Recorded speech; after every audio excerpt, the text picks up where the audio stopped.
In this quick video, I'm going to explain how to fix the Tesla Spotify app when it's not working, especially if you're experiencing issues like the Spotify QR code stopping playback. If you've been frustrated by interruptions while trying to enjoy your music, stay tuned for some simple solutions.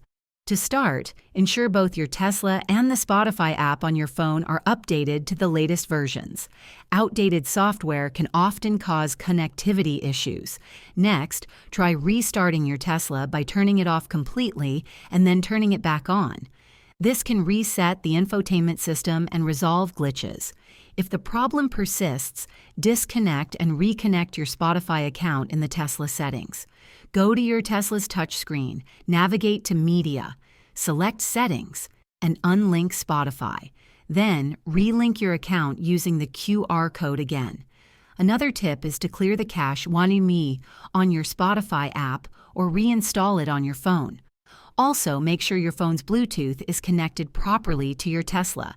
If none of these steps work, try logging out of Spotify on your phone and logging back in.